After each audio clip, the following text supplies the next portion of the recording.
네, 이번 코너는 대표 해외 주식들의 일관 성과를 나타낸 순위를 살펴보는 시간입니다. 또한 가법이 대점 선 일이 있었는지 하나하나 짚어드릴 거고요. 저는 순위를 달린 남자 순달남 한종목입니다. 오늘도 S&P 500 기준 순위 상위 5개부터 달리겠습니다. 오늘 순위를 보니까 좀 상승률은 좀 고만고만한데요. 3위 모더나가 다시 한번 상승을 하면서 $400를 다시 근접해 가고 있는 게 흥미롭습니다. 그리고 오늘은 상승률을 좀 보니까 1위 얘기를 안 하고 가면 좀 섭섭할 것 같습니다. 거의 낭중지추급으로 혼자 두 자릿수 상승률을 좀 보였으니까요. 이 PBH는 의류업체인데요. 사실 어제 리테일 업체들의 주가가 다들 좀 괜찮았었습니다. 이 이유로 꼽힐 만한 것은 어제 백악관에서 8월에 백신 접종률이 7월에 비해서 좀 급증했다면서 자랑스레 좀 말했던 건데요.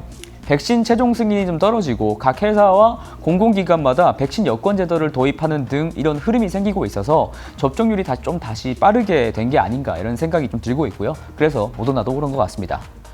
PBH를 설명 좀 드리자면 타미 hilfiger, 캘빈 클라인 브랜드를 가진 미국 대표 의류 브랜드입니다. 1881년도에 설립이 됐고요. 40개국 이상에서 사업을 하고 있습니다. 매장을 이렇게 6,000개가 넘어가는 대형 사업자고요. 이게 PBH를 먹여 살리는 브랜드가 두 개 있습니다. 역시 타미와 이제 캘빈 클라인인데요. 각각 전체 매출의 50%, 40%를 차지한다고 합니다. 타미 hilfiger가 캘빈 클라인보다 매출이 더 많이 나오는 것은 저도 잘 몰랐었는데 최근에 타미 hilfiger가 이제 뉴트로 열풍에 힘입어서 한국의 필라처럼 젊은 사람들이 좀 다시 찾는 브랜드라서 그런 것 같네요. 그런데 이 오른쪽에 보면은 이게 헤리티지 브랜드들이라고 있죠. 이게 PBH 입장에선 돈 안 되는 약간 예스러운 브랜드들인데 이게 비용자 잡아먹는 이제 골칫덩어리였던 것 같습니다. 그래서 올해 초 라르손이라는 이제 새로운 CEO로 좀 교체를 단행을 했었는데요. 패션 기업 CEO라서 그런지 좀 아주 꽤 멋있는 것 같습니다. 네, 저도 이렇게 머리 한번 길러볼까요? 회사에서 싫어하겠죠? 안 하겠습니다. 네. 안 됩니다. 네. 새로운 CEO 아래서 이제 PBH는 이제 구조조정을 좀 진행 중에 있는데요. 헤리티지 등 좀 돈 안 되는 브랜드들은 매장을 철수하면서 소매 사업을 완전히 좀 중단할 계획이라고 밝혔었습니다. 그만큼 이 회사는 좀 턴어라운드 중이라는 건데요. 성공적인 턴어라운드는 항상 좀 짜릿하죠. 어제 실적을 발표했는데 투자자들이 좀 깜짝 놀랄 만한 실적을 내놨습니다. 물론 매출이 46% 이렇게 증가를 하긴 했지만 이것은 기저효과라고 치더라도 하반기 매출 전망까지 좀 긍정적으로 밝혔다는 겁니다. 이것은 PBH의 분기별 이제 주당 순이익 추이인데요. 1월 결산 기업이기 때문에 2분기는 이제 5월부터 7월까지의 실적입니다. 그러니까 남은 3분기, 4분기 이제 컨센서스가 이 정도인데 이번 실적 발표로 인해서 컨센서스가 상향될 여지가 충분히 존재하니까요. 투자자분들이 기뻐하실 것 같습니다. 이와 관련해서 UBS에서는 PBH에 대해서 이제 구조조정으로 인한 회사의 이제 펀더멘탈 자체가 생각보다 더 빨리 좋아지고 있다면서 추천 등급을 이제 컨빅션 바이, 그러니까 강력 추천으로 상향을 시켰습니다. CEO 바뀌는 게 이렇게 중요합니다. 네. 역시 기업도 사람이 제일 중요한 것 같네요. 네, 자 이제 이번에는 이제 하락 종목들입니다. 우선 유가가 69불을 뚫지 못하고 재차 하락을 했죠. 장중 67불 선까지 좀 내려오기도 했었는데 이에 에너지 기업들 대본에너지, 마라톤 오일이 함께 약세였던 게 좀 특징적이었고요. 그리고 1위부터 3위까지는 또 다 개별 사유로서 떨어졌는데 이틀 연속 하락 중인 웰스파고 말씀드리겠습니다. 이것은 웰스파고의 주봉 차트인데요. 코로나로 인해서 이렇게 폭삭 내려앉은 다음에 시장 랠리에 동참하긴 했습니다만 2019년 고점은 뚫지 못하고 이렇게 귀신같이 다시 내려오고 있습니다. 2019년보다 경영 환경이 나아졌을 리가 없을 텐데 어디서 고점을 뛰어넘으려 하느냐라고 차트가 말해주는 듯합니다. 어쨌든 이틀 연속 주가가 연속 빠졌고 분명한 이슈는 좀 있었다는 건데요. 웰스파고에 대해서 통화감독국과 소비자 보호국에서 웰스파고에게 새로운 제재를 발표할 수 있다는 보도가 나왔다는 겁니다. 지난 5월에 이미 웰스파고는 이제 부정영업 행태에 대해서 고객들에 대한 피해 보상이 불충분하다면서 이미 50억 달러의 이상의 벌금과 합의금을 좀 지불한 적이 좀 있었었는데요. 금융당국이 이 금액이 충분치 않다면서 으름장을 좀 놓은 겁니다. 이에 따른 불확실성이 최근 빅테크 랠리와 대비되는 은행주 셋오프 심리를 좀 자극시킨 게 아닌가라는 생각이 듭니다. 사실 근데 이런 특징적인 이슈가 없다고 하더라도 웰스파고의 분기별 순이자 마진을 보시면 이렇게 좀 꾸준하게 하락하는 걸 보실 수가 있습니다. 게다가 저번 잭슨홀 미팅에서 조기 테이퍼링 우려까지 사라졌기 때문에 금리가 올라올 생각을 쉽게 못하고 있죠. 그러니까 하반기도 순이자 마진이 썩 좋을 리가 없을 것 같습니다. 웰스파고가 지난 7월에 발표한 실적 내용에서 예대율 부분을 보니까 대출 잔액은 이렇게 계속 좀 줄고 있고요. 그 다음에 예금만 이렇게 조금씩 늘어나는 걸 볼 수가 있겠습니다. 은행 입장에서는 그리 좋을 게 없죠. 이런 추세가 지속될 것이라는 컨센서스 때문인지 하반기에도 매출 성장이 이렇게 긍정적이지는 못한 부분이 있는 것 같습니다.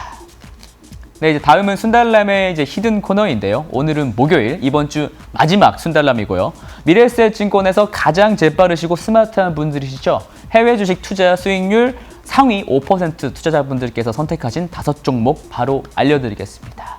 투자 고수들의 선택은 역시 차트를 보니까 좀 매운맛이 솔솔 올라옵니다. 네. 비트코인 관련주가 3위에 떡하니 있고요. 그리고 바텀 피싱을 하기 위해서 알리바바를 좀 사신 게 아닌가라고 보이고요. 엔비디아는 또 모멘텀에 좀 기대를 하셔서 매수를 하신 것 같고, SQQQ는 이제 나스닥이 신고가를 가면서 너무 많이 오른 것 같으니까 숏배팅에 레버리지까지 거신 걸 테고요. 참 신기한 게 종목 하나하나마다 테마도 다 다르고 사신 이유도 다 다른 것 같은데 하나같이 변동성이 큰 종목이라는 점은 동일합니다. 네.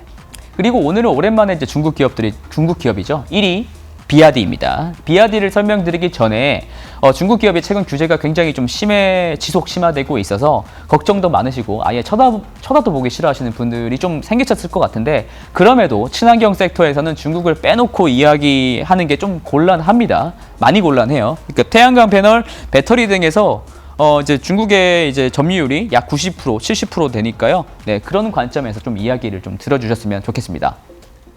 비아디는 전기차와 배터리 두 가지를 모두 양산하는 기업입니다. 왼쪽 그림처럼 자신만의 전기차 플랫폼을 올해 4월에 좀 발표를 하기도 했었고요. 그리고 오른쪽에 이게 보이는 거는 비아디의 블레이드 배터리라는 건데 이제 배터리 팩까지 생산을 한다는 겁니다. 전기차 기업들 중에 자체적인 전기차 플랫폼과 배터리 팩까지 생산하는 기업은 비아디가 유일할 겁니다. 테슬라도 아직 4680 셀은 양산을 못하고 있으니까요. 그리고 이런 기술력 덕분에 대주주 중 한 명이 워렌 버핏입니다. 버핏은 비아디에 거의 10년 넘게 투자를 이어오고 있는 것으로 알고 있는데요. 참 돈 많이 벌었을 것 같습니다. 수익률이 어마어마하겠죠.